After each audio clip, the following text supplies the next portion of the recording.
Hello नमस्कार जय हिंद दोस्तों। शिवांश स्टडी के यूट्यूब चैनल पर आपका एक बार फिर से बहुत बहुत स्वागत है। हिंदी की सीरीज चल रही थी और शब्द नामक टॉपिक में हम विकारी शब्दों को देख रहे थे। विकारी शब्दों के अंतर्गत हमने कल देखा था संज्ञा के बारे में। आज हम जो टॉपिक देखने वाले हैं उसका नाम है सर्वनाम या प्रोनाउन, जिसको कहा जाता है। सर्वनाम किसे कहा जाता है और सर्वनाम की जरूरत काहे के लिए पड़ी, या सर्वनाम शब्दों की जरूरत की आवश्यकता क्यों पड़ी हिंदी में, इसके बारे में देखेंगे। तो सबसे पहले सर्वनाम की बात करें तो इसको अगर तोड़ते हैं तो सर्व प्लस नाम बनता है, अर्थात इसका अर्थ होता है सबका नाम। सबका नाम यानी किसका? आपका भी नाम, मेरा भी नाम, किसी और व्यक्ति का नाम, तीसरे व्यक्ति का नाम, चौथे व्यक्ति का नाम, सभी का नाम। मतलब मेरा नाम, आपका नाम, सबका नाम क्या हो जाएगा? सर्वनाम। यहां पर इसकी एक और डेफिनेशन कही जाती है कि संज्ञा के स्थान पर प्रयोग होने वाले शब्दों को सर्वनाम कहा जाता है। अब संज्ञा के स्थान पर अन्य किसी शब्दों को प्रयोग करने की आवश्यकता क्यों पड़ गई दोस्तों? तो संज्ञा के स्थान पर अन्य किसी शब्दों को प्रयोग करने की आवश्यकता इसलिए पड़ी, जैसे कि अगर मैं ये सेंटेंस देखता हूं जो अपने ने लिख रखा है मैंने यहां पर एक सेंटेंस लिख रखा है कि राम दिल्ली गया। मतलब कोई राम नाम व्यक्ति है, राम दिल्ली गया, ठीक है। फिर राम ने क्या किया? वहां पे राम दिल्ली गया, वहां राम ने लाल किला देखा। वहां पर क्या किया? राम ने लाल किला भी देखा। उसके बाद में आगे क्या बोला है? तथा राम ने गुरुद्वारा भी देखा, ठीक है। उसके बाद में लिखा कि राम ने वहां पे गुरुद्वारा भी देखा। ये तीन बात कह रखी है, किसके लिए कह रखी है? राम के लिए। लेकिन अगर अपने बार बार शब्द प्रयोग करते हैं, जैसे राम दिल्ली गया, राम ने लाल किला देखा और राम ने क्या किया? गुरुद्वारा भी देखा। फिर मैं बोलता हूं, जैसे बोलता हूं कि मनीष सुबह उठता है, मनीष नाश्ता करता है और मनीष क्या करता है? स्कूल चले जाता है। अगर मैं ऐसा सेंटेंस बोलता हूं तो बार बार क्या हो रहा है कि बार बार मनीष आ रहा है, बार बार राम राम ले रहे हैं अपने नाम। तो क्या हो रहा है इससे? यहां से जो सेंटेंस दिख रहा है, जो सेंटेंस इसको पढ़ने की जो गति दिख रही है वो व्यवस्थित नहीं दिख रही है। और इसमें इस सेंटेंस में, इस वाक्य में ऐसा लग रहा है कि इसमें किसी न किसी प्रकार का दोष है, और इसी दोष को बोला जाता है द्विरूपती दोष। इस द्विरूपती दोष को बचने के लिए ही, इसी द्विरूपती दोष से बचने के लिए ही क्या किया गया है? सर्वनाम शब्दों का प्रयोग किया जाता है। पहली बात के सर्वनाम एक विकारी शब्द है। दूसरी बात, सर्वनाम का जो प्रयोग किया जाता है वह द्विरूपती दोष से, किसी सेंटेंस में, किसी वाक्य में जो द्विरूपती दोष उत्पन्न हो रहा है, उस द्विरूपती दोष से बचने के लिए सर्वनाम का प्रयोग किया जाता है, ठीक है। तो यहां पर अगर मैं सेंटेंस को अच्छा थोड़ा शुद्ध करना चाहता हूं व्याकरण की दृष्टि से, तो राम दिल्ली गया, वहां उसने, यहां पे क्या लिख सकते हैं अपने? वहां उसने क्या देखा? लाल किला देखा। तथा वहां राम ने, वहां उसने क्या देखा? वहां पे उसने गुरुद्वारा भी देखा। इस तरह के अगर सेंटेंस करता हूं तो मैं क्या बोल दूंगा कि ये सेंटेंस सही हो जाएगा, इसमें द्विरूपती दोष खत्म हो गई। जैसे मैं बोलता हूं मनीष सुबह उठता है, मनीष ऐसे बोलता हूं तो ये गलत हो जाएगा। मनीष सुबह उठता है, वह नाश्ता करता है और फिर वह स्कूल चले जाता है। अगर इस प्रकार का सेंटेंस है तो वो सेंटेंस व्याकरण के दृष्टिकोण से सही होगा, अन्यथा वो सेंटेंस गलत हो जाएगा, ठीक है। इस प्रकार से सर्वनाम का जो प्रयोग किया जाता है, सर्वनाम का जो उपयोगिता है सर्वनाम की हिंदी में, वह उसके लिए किया जाता है कि द्विरूपती दोष से बचने के लिए। आपके क्वेश्चन आता है कि सर्वनाम का प्रयोग क्यों किया जाता है? तो सर्वनाम का प्रयोग वाक्य में द्विरूपती दोष से बचने के लिए किया जाता है। सर्वनाम का प्रयोग कहां पे किया जाता है? तो संज्ञा के स्थान पर सर्वनाम का प्रयोग किया जाता है। जैसे मैंने आपको कल बताया था कि संज्ञा क्या है? किसी भी चीज का नाम। तो यहां पर अपने राम की बात कर रहे हैं, तो राम क्या कहा? राम दिल्ली गया। अब यहां पे संज्ञा के स्थान पर प्रयोग किया जाने वाला शब्द है, तो राम की जगह आपने ने क्या किया? प्रयोग कर लिया सर्वनाम का प्रयोग कर लिया, उसने देखा, तथा उसने गुरुद्वारा भी देखा। तो यहां पे क्या किया आपने? संज्ञा के स्थान पर प्रयोग होने वाला है, क्या है? संज्ञा के स्थान पर प्रयोग होने वाले शब्द क्या कहलाते हैं? आपके सर्वनाम कहलाते हैं, ठीक है। यहां तक आपको समझ में आ गया। दूसरी बात, ये विकारी शब्द है, मतलब काल, कर्ता, लिंग और वचन के अनुसार क्या हो जाएगा? ये बदल भी जाएगा। अगर आपको ये नहीं पता है कि विकारी और अविकारी शब्द किसे कहा जाता है, तो हमारी जो पिछले वीडियो है उसमें जाकर आप देख सकते हैं कि विकारी और अविकारी शब्द किसे कहा जाता है, उसमें किस प्रकार का परिवर्तन होता है। अगर संज्ञा के बारे में आपको नहीं पता है तो इससे जस्ट पिछले वाला जो वीडियो है आपको वहां पे जाकर देखना चाहिए कि संज्ञा किसे कहा जाता है, उसके भेदों के बारे में भी अपने देखने की कोशिश करी थी। अब जिस प्रकार से अपने कल संज्ञा के भेद देखे थे, उसी प्रकार से आज देखेंगे सर्वनाम के कितने भेद होते हैं। तो देखो, संज्ञा में तो अलग अलग प्रकार से था कि मूल रूप से 2 प्रकार की होती है संज्ञा, मुख्य रूप से 3 प्रकार की होती है संज्ञा, अगर कुछ भी नहीं बोले तो 5 प्रकार की होती है। लेकिन सर्वनाम के संबंध में ऐसा कुछ भी नहीं है। अगर सर्वनाम के प्रकारों की बारे में बात करें तो सर्वनाम के 6 प्रकार बताए गए हैं। कितने प्रकार बताए गए हैं? सर्वनाम के 6 प्रकार बताए गए हैं सर्वनाम के, ठीक है। यही 6 प्रकार आपके सामने लिख रखे हैं: पुरुषवाचक सर्वनाम, निश्चयवाचक, अनिश्चयवाचक, संबंधवाचक, प्रश्नवाचक और नीचवाचक सर्वनाम के बारे में। नीचा नहीं, नीचवाचक सर्वनाम के बारे में बात की गई है, ठीक है। अब कभी कभी ये पूछ लेता है कि सर्वनामों की संख्या कितनी है, तो आपको ये ध्यान रखना है कि सर्वनामों की संख्या होती है 11। कितनी होती है? सर्वनामों की संख्या बराबर 11 होती है। सर्वनामों की संख्या पूछे तो 11, और सर्वनाम के प्रकार पूछे तो सर्वनाम के प्रकार 6। संख्या पूछे तो 11, संख्या पूछे तो 11 और सर्वनाम के प्रकार पूछे तो 6 बताना है दोस्तों आपको। ठीक है, यहीं से छोटे छोटे क्वेश्चन बनना स्टार्ट हो जाते हैं। सबसे पहला बनता है पुरुषवाचक सर्वनाम, फिर बनता है निश्चयवाचक सर्वनाम, फिर बनता है अनिश्चयवाचक सर्वनाम, फिर बनता है संबंधवाचक, प्रश्नवाचक और नीचवाचक सर्वनाम। इस प्रकार से इसके 6 प्रकार होते हैं। आइए एक एक करके अपने देखने की कोशिश करते हैं। पुरुषवाचक सर्वनाम से अपने स्टार्ट करते हैं और आगे चलते हैं।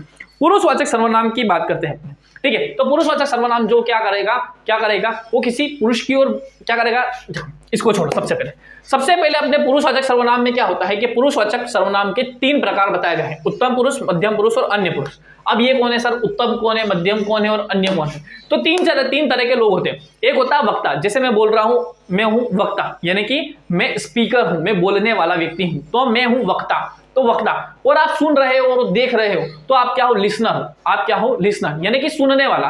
तो जो प्रथम उत्तम पुरुष होता है वो हमेशा वक्ता होता है, जो मध्यम पुरुष होता है वो हमेशा श्रोता होता है, और किसी तीसरे व्यक्ति के बारे में बात कर रहे हैं, जैसे मैं बोलता हूं कि राम सुबह उठता है, खाना खाता है, राम सुबह उठता है, नहाता है और स्कूल चला जाता है। अगर मैं ये बात करता हूं, मैं ये बात आपको बोल रहा हूं, तो मैं मैं वक्ता, आप श्रोता, और राम के बारे में बात कर रहे हैं, तो राम एक अन्य पुरुष है, तीसरा व्यक्ति है, थर्ड पर्सन है, किसी तीसरे व्यक्ति के बारे में अपने बात कर रहे हैं, वो क्या है? अन्य पुरुष हो जाएगा। इसी प्रकार से अगर अपने देखें तो पुरुषवाचक सर्वनाम को 3 अलग अलग भागों में बांटा गया है, उत्तम पुरुष, मध्यम पुरुष और अन्य पुरुष। जैसे मैं सुबह उठता हूं, ठीक है, उसके बाद मैं क्या बोलता हूं, फिर मैं क्या करता हूं, नहाता हूं, फिर क्या करता हूं, स्कूल जाता हूं, या फिर मैं पढ़ाने जाता हूं, ठीक है, फिर खुद पढ़ाई करता हूं, ऐसा बोल सकता हूं।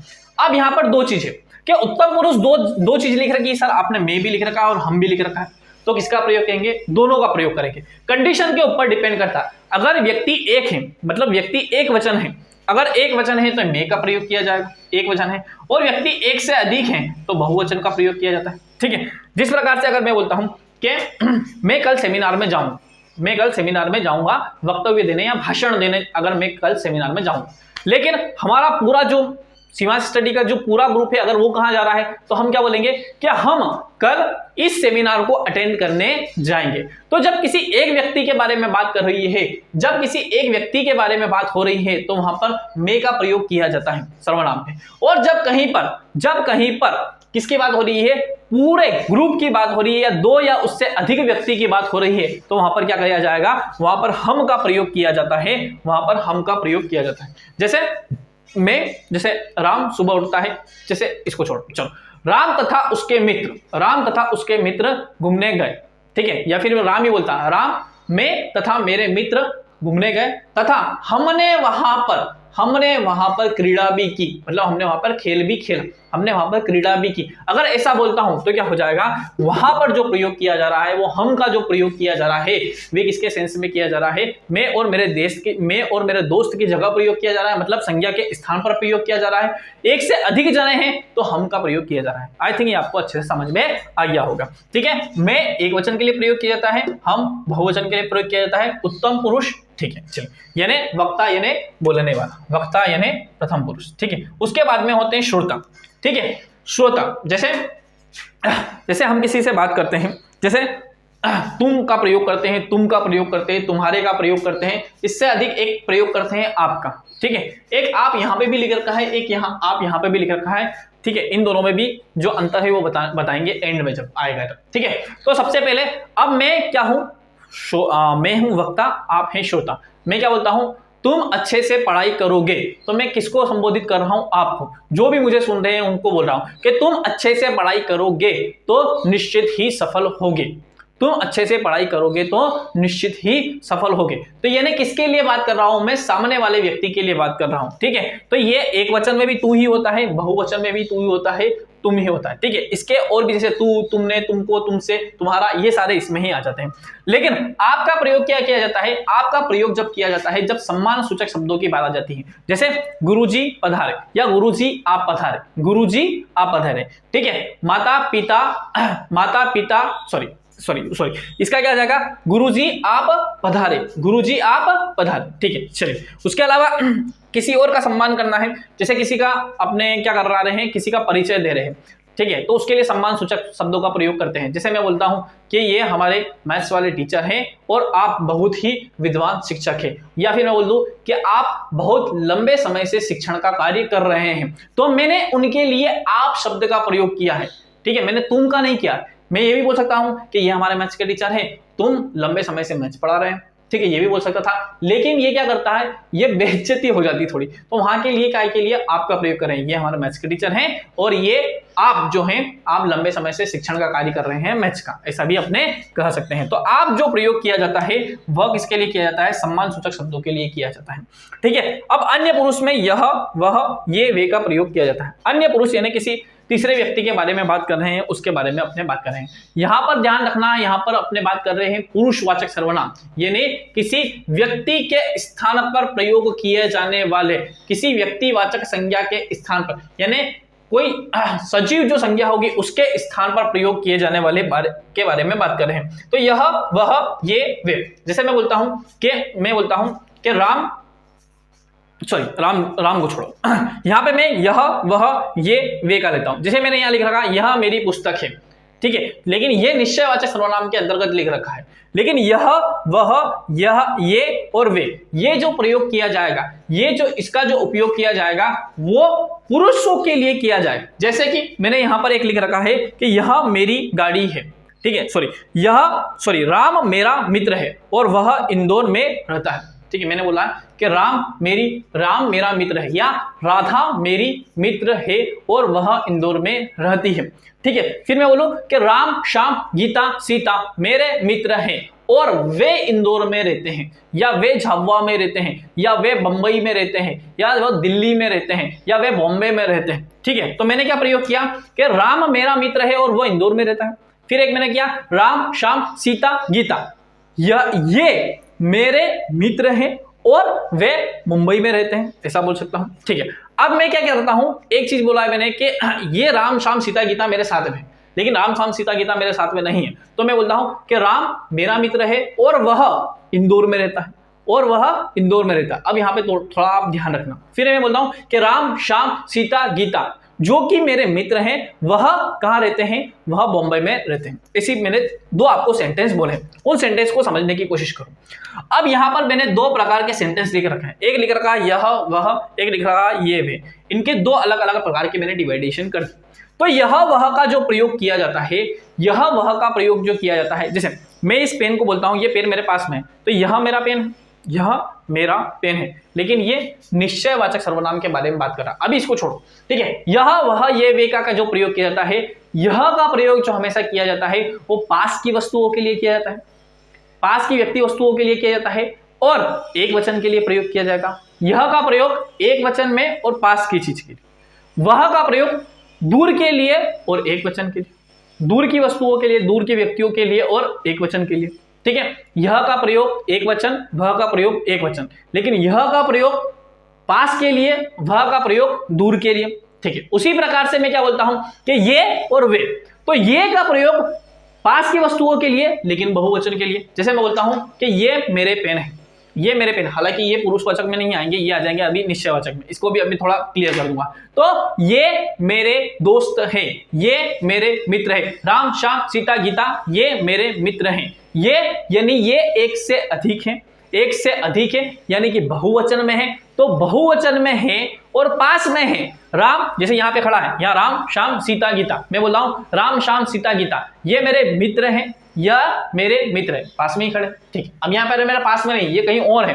राम श्याम सीता गीता जो कि बंबई में रहते हैं वे मेरे मित्र हैं, मतलब दूर के लिए प्रयोग कर रहे हैं, कहीं दूर पर है, दूर है इसलिए प्रयोग कर रहे हैं। तो ध्यान रखना है, यह का प्रयोग एक वचन के लिए और पास के लिए, वह का प्रयोग एक वचन के लिए और दूर के लिए अलग से, फिर ये का प्रयोग पास के लिए बहुवचन के लिए, पास के लिए बहुवचन के लिए, फिर वे का प्रयोग दूर के लिए और बहुवचन के लिए। आई थिंक आपको अच्छे से समझ में आ गया होगा। ठीक है, तो ये हो जाता है आपका पुरुषवाचक सर्वनाम। पुरुषवाचक सर्वनाम सजीव चीजों के लिए प्रयोग में किया जाएगा, इस बात को आपको थोड़ा ध्यान रखना है। ठीक है। फिर निश्चयवाचक सर्वनाम। निश्चयवाचक सर्वनाम वह सर्वनाम होता है जो किसी एक निश्चित स्थिति के बारे में आपको दर्शाएगा, निश्चित स्थिति के बारे में दर्शाएगा, ठीक है। अब यहां पर सेंटेंस में प्रयोग किस आधार पर हो रहा है वो आपको ध्यान रखना है। जैसे मैं बोलता हूं कि यह मेरा पेन है, ठीक है, यह मेरा पेन है, और मैं बोलता हूं कि यह मेरा, यहां पर एक कोई लड़का खड़ा है और मैं बोल दूं कि यह मेरा मित्र है, तो जब किसी व्यक्ति के लिए प्रयोग कर रहे हैं तो क्या हो जाएगा, यह हो जाएगा यह मेरा दोस्त है, ये पुरुषवाचक सर्वनाम हो जाएगा, ये व्यक्ति जो है वो पुरुषवाचक सर्वनाम हो जाएगा। लेकिन मैं बोलूं यह मेरा मित्र है, ठीक है। चलो अब यहां पर देखो कुछ उदाहरण से समझते हैं। यह मेरी पुस्तक है, यहां पर कोई पुस्तक पढ़ी हुई है और मैं उसको बोल रहा हूं कि यह मेरी पुस्तक है, या कोई दूर पुस्तक पढ़ी हो तो मैं बोल रहा हूं कि वह मेरी पुस्तक है, ऐसा भी हो सकता है, ठीक है। उसके अलावा क्या हो सकता है कि यह मेरी पुस्तक है, यह मेरी पुस्तक है, ठीक है। बहुवचन के लिए हो जाएगा ये तो ये मेरी पुस्तकें हैं, ठीक है। वह राम की गाय है, एक वचन, वह एक वचन के लिए राम की गाय दूर खड़ी हुई है, वह राम, सॉरी यहां पे आ जाएगा वे, यहां पे आ जाएगा वे राम की गाय है, वे राम की गाय है, ठीक है। यह किसी निश्चित स्थिति को दर्शा रहा है, यह किसी निश्चित स्थिति को दर्शा रहा है। अब आप बोलोगे सर कि क्या सर यहां पर भी यह वह ये वे का प्रयोग कर रहे हैं और यहां पर भी यह वह ये वे का प्रयोग कर रहे हैं, सर कंफ्यूजन हो रहा है, इस कंफ्यूजन को दूर करो। तो यहां पर मैंने आपको एक सेंटेंस लिख दिया, ठीक है। यहां पर मैंने एक सेंटेंस, दो सेंटेंस लिखे हैं और दोनों सेंटेंस, एक सेंटेंस है पुरुषवाचक सर्वनाम का और एक सेंटेंस है निश्चयवाचक सर्वनाम का। देखिए यहां पे लिखा मैंने राम मेरा मित्र है और वह इंदौर में रहता है। तब यहां पर किसके बारे में बात कर रहे हैं, यह वह जो प्रयोग किया गया है, राम मेरा मित्र है और वह इंदौर में रहता है, मतलब पुरुषवाचक सर्वनाम हो जाएगा, राम मेरा मित्र है और वह इंदौर में रहता है, ठीक है। इसी से मैंने आपको बताया कि राम श्याम सीता गीता मेरे मित्र हैं और वे इंदौर में रहते हैं, ठीक है, यहीं से बन जाएगा। चलिए फिर मैंने क्या बोला, यह मेरी गाड़ी है। अब यह किसी निश्चित स्थिति के बारे में दर्शा रहा है, मतलब उस गाड़ी के बारे में बात कर रहा है कि ये गाड़ी है, ये गाड़ी किसकी है, ये मेरी गाड़ी है, ठीक है। तो यह मेरी गाड़ी है और वहां पे थोड़ी दूर जो खड़ी हुई है वह राम की गाड़ी, वह सीता की है, वह गीता की है, वह बबीता की है, किसी की भी है, तो यह मेरी गाड़ी है और वह राम की गाड़ी है, ठीक है। आई होप आपको ये समझ में आ गया होगा। यह है निश्चयवाचक सर्वनाम और यह है पुरुषवाचक सर्वनाम का अन्य पुरुषवाचक सर्वनाम, ठीक है। अब आता है अनिश्चयवाचक सर्वनाम। अनिश्चयवाचक सर्वनाम जिस प्रकार से यह एक निश्चित स्थिति को दर्शा रहा है, उसी प्रकार से अनिश्चयवाचक सर्वनाम वह सर्वनाम होगा जो किसी अनिश्चित स्थिति के बारे में दर्शाएगा। जैसे आप घर में बैठे हैं और आपके पापा के साथ में चाय पी रहे हैं, ठीक है, आपके पापा के साथ में चाय पी रहे हैं और आपके घर की घंटी बजती है टन टन टन टन, ठीक है। पापा आपको बोलते हैं जाओ देखो गेट पर कौन आया है, अपने ऐसा बोले, ठीक है। अच्छा अब यहां तो एक प्रश्न बन गया कि कौन आया। आप गए वहां पे गेट पे, दरवाजा खोला और आपने देखा कोई एक बॉक्स लेके खड़ा था और आपके पापा के बारे में पूछ रहा था, ठीक है। आपके पापा की आवाज आती है उधर से, बेटा कौन है, तो आप बोलते हो कि कोई आया है। क्या बोलोगे, कोई आया है। आप जानते नहीं हो क्योंकि वो अननोन पर्सन है, कोई आया है, ठीक है। उसके हाथ में कुछ बॉक्स भी है, तो आप उनको बोलोगे पापा कोई आया है और कुछ लाया भी है, कोई आया है और कुछ लाया भी है। अब देखो यहां पर दो सर्वनाम का प्रयोग कर लिया आपने, कोई और कुछ। अब यहां पर देखो दो चीजों का आपको ध्यान रखना है कि जो आपने कोई यूज किया है ना, वो कोई यूज किया, वो जो यूज किया है वो किसी व्यक्ति के लिए किया है, और जो वस्तु है, कुछ डब्बा है आपके हाथ में, बॉक्स है, तो उस बॉक्स के लिए क्या किया है आपने, कुछ, कोई आया है और कुछ लाया। जैसे आप चाय पी रहे हैं, ये तो एक एग्जांपल समझ में आ गया। उसके अलावा आप चाय पी रहे हैं, गार्डन में टहलते टहलते चाय पी रहे हैं और उस चाय में कचरा आके गिर गया, ठीक है। तो आप क्या देखोगे, चाय देखोगे और क्या होगा, अरे यार कुछ गिर गया है। क्या बोलोगे, ऐसा तो नहीं बोलोगे कोई गिर गया है, कोई गिर गया तो इंसान थोड़ी ना जाएगा चाय में, तो कुछ गिर गया, कचरा गिर गया, कीड़ा मकोड़ा जो भी गिरा, तो चाय में कुछ गिर गया है। तो वस्तुओं के लिए जब भी प्रयोग किया जाएगा तो क्या किया जाएगा, कुछ का प्रयोग किया जाएगा। अब आपके पापा बोलते हैं या फिर आपके कोई भी टीचर बोलते हैं कि आप एक काम करना, किसी ऑफिस में आपको कोई काम है और वहां पे जाके आपको इस व्यक्ति से मिलना है, ठीक है। आप वहां जाते हैं और किसी से पूछते हैं कि कोई मिस्टर शर्मा से मुझे मिलना है, कौन है, ठीक है। तो जब भी किसी व्यक्ति के लिए प्रयोग किया जा रहा है अनिश्चयवाचक सर्वनाम में कोई का, तो यह आ जाएगा व्यक्ति के लिए कोई आ जाएगा, वस्तु के लिए कुछ का प्रयोग आ जाएगा। जैसे यहाँ पे लिख रखा है कोई आया है कुछ लाया, ठीक है। इसी प्रकार से आगे चलते हैं, ठीक है। संबंधवाचक सर्वनाम। संबंधवाचक सर्वनाम क्या होता है, संबंधवाचक सर्वनाम वे सर्वनाम होते हैं जो एक संज्ञा या सर्वनाम का संबंध दूसरी संज्ञा या सर्वनाम से दर्शाते हैं। एक संज्ञा या सर्वनाम का संबंध दूसरी संज्ञा या सर्वनाम से दर्शाएंगे। ठीक है, जैसे मैं बोलता हूं कि जो सोएगा वो खोएगा। अभी एग्जाम का समय है, एग्जाम का समय है और आप क्या कर रहे हो कि हाँ चलो अभी तो 2 महीने हैं, 3 महीने हैं, 4 महीने हैं, आप आराम कर रहे हो, बढ़िया इंस्टाग्राम, फेसबुक, व्हाट्सअप सब चला रहे हो। ठीक है, और फिर बाद में एग्जाम आ गई, ओ वाह ये नहीं हो रहा, ये कंप्लीट रह गया, ये इनकम्प्लीट रह गया, तो आप क्या कर रहे थे, सोए हुए थे। तो जो सोएगा वो खोएगा। फिर अपने बोलते हैं जैसी जिसकी करनी वैसी उसकी भरनी। ठीक है, जैसी जिसकी करनी वैसी उसकी भरनी। ठीक है, ठीक है, फिर क्या बोला, जैसी जिसकी करनी वैसी उसकी भरनी। ठीक है, जैसा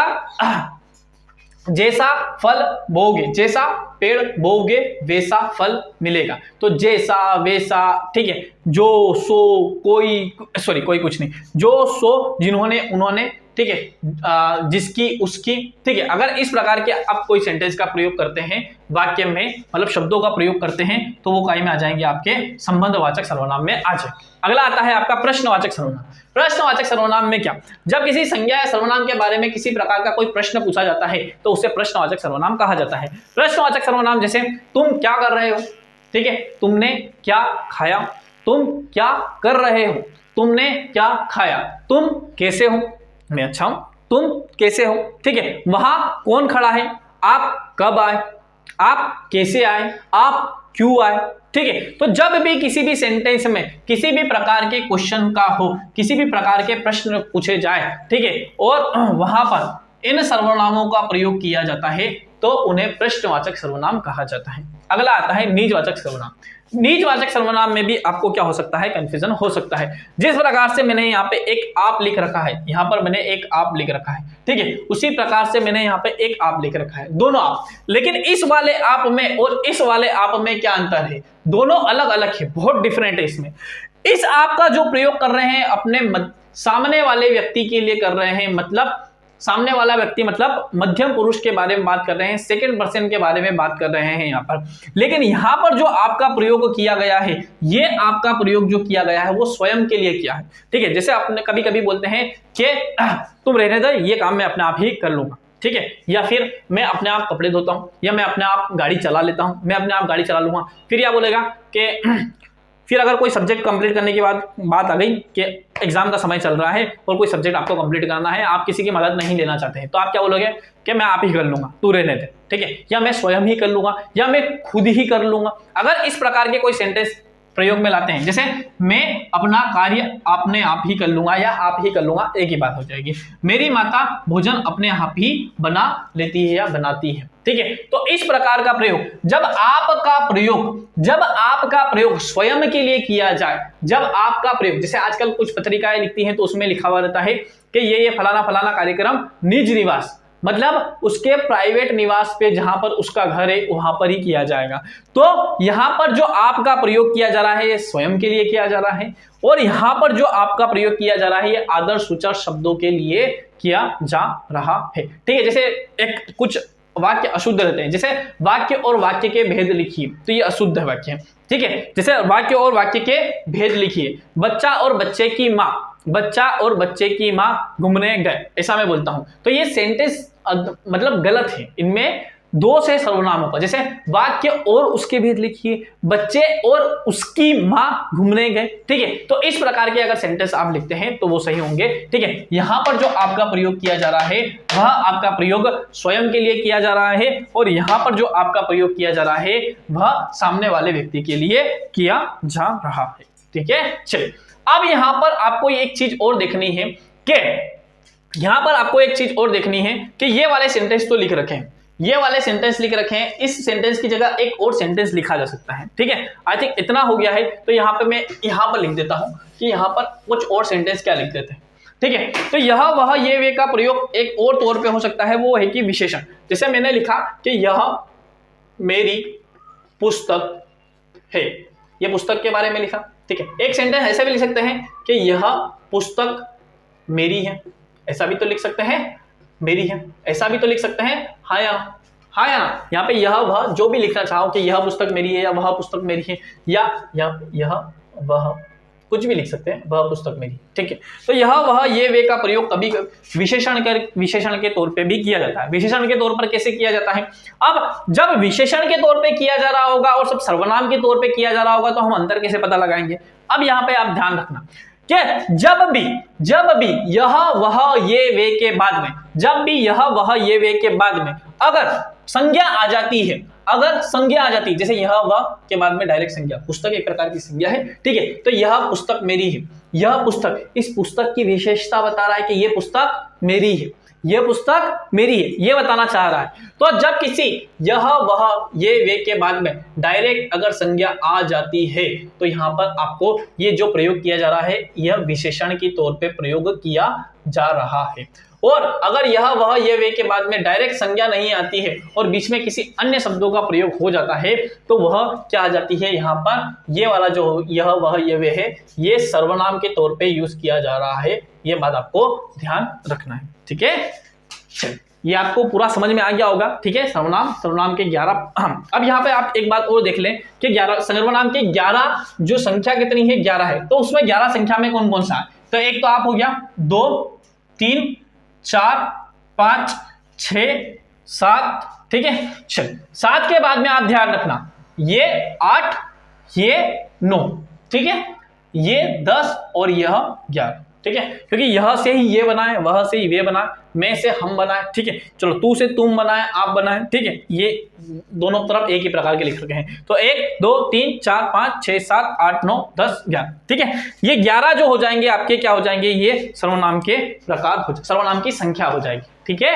तो ये पूरा जो सेशन होता है सर्वनाम का यहाँ पे समाप्त हो जाता है, ठीक है। आई होप ये अच्छे से आपको समझ में आया होगा, ठीक है। इसके बाद में आप इसके एमसीक्यूज लगा सकते हैं, कहीं पे भी गूगल करके एमसीक्यूज लगाएंगे तो वहां पर आपके अच्छे से क्वेश्चन बनने लग जाएंगे, ठीक है। अगर हमारी मेहनत आपको अच्छी लगती है तो हमारे चैनल को लाइक कीजिए, चैनल को ज्यादा से ज्यादा शेयर कीजिए, सब्सक्राइब कीजिए, ठीक है। बहुत बहुत धन्यवाद, थैंक यू। भारत माता की जय, जय हिंद।